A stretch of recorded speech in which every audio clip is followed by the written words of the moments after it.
ರಾಜ್ಯದಲ್ಲಿ ಮತ್ತೆ ಈಗ ಕೊರೋನಾ ಕಾಟ ಶುರುವಾದಂತೆ ಕಾಣಿಸ್ತಾ ಇದೆ.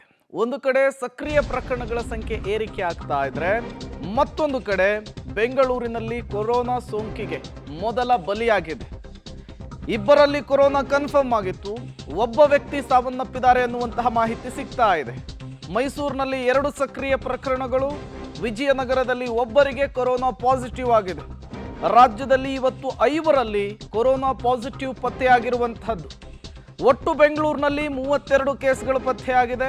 ಮೈಸೂರಿನಲ್ಲಿ 2 ಕೇಸ್ಗಳು, ಬಳ್ಳಾರಿ, ಬೆಂಗಳೂರು ಗ್ರಾಮಾಂತರ, ದಕ್ಷಿಣ ಕನ್ನಡ ಸೇರಿದಂತೆ ವಿಜಯನಗರದಲ್ಲಿ ತಲಾ 1 ಸಕ್ರಿಯ ಕೇಸ್ಗಳು ದಾಖಲಾಗಿರುವಂಥದ್ದು. ನಾಳೆಯಿಂದ ಮತ್ತೆ ಕೋವಿಡ್ ಟೆಸ್ಟ್ ಅನ್ನು ಆರಂಭಿಸಲಾಗ್ತಾ ಇದೆ. ಹಾಗಾಗಿ ಕೊರೋನಾ ಪ್ರಕರಣಗಳ ಸಂಖ್ಯೆ ಮತ್ತಷ್ಟು ಏರಿಕೆಯಾಗುವಂತಹ ಸಾಧ್ಯತೆ ಇದೆ. ಈಗಾಗಲೇ ಥಾಯ್ಲ್ಯಾಂಡ್ ಸೇರಿದಂತೆ ಹಲವು ರಾಷ್ಟ್ರಗಳಲ್ಲಿ ಒಮಿಕ್ರಾನ್ನ ಉಪತಳಿ ಹಾವಳಿಯನ್ನು ಇಡ್ತಾ ಇರುವಂಥದ್ದು. ಬೆಂಗಳೂರಿನಲ್ಲಿ ಕೊರೋನಾಗೆ ಮೊದಲ ಬಲಿಯಾಗಿರುವಂಥದ್ದು. 84 ವರ್ಷದ ವೃದ್ಧ ಕೊರೋನಾಗೆ ಬಲಿಯಾಗಿದ್ದಾರೆ ಎನ್ನುವಂತಹ ಮಾಹಿತಿ ಸಿಗ್ತಾ ಇದೆ. ಉಸಿರಾಟದ ಸಮಸ್ಯೆ, ಇತರ ಕಾಯಿಲೆಯಿಂದ 84 ವರ್ಷದ ವೃದ್ಧ ಬಳಲ್ತಾ ಇದ್ರು. ಮೇ 17ನೇ ತಾರೀಕು ಕೊರೋನಾಕ್ಕೆ ವೃದ್ಧ ಬಲಿಯಾಗಿದ್ರು.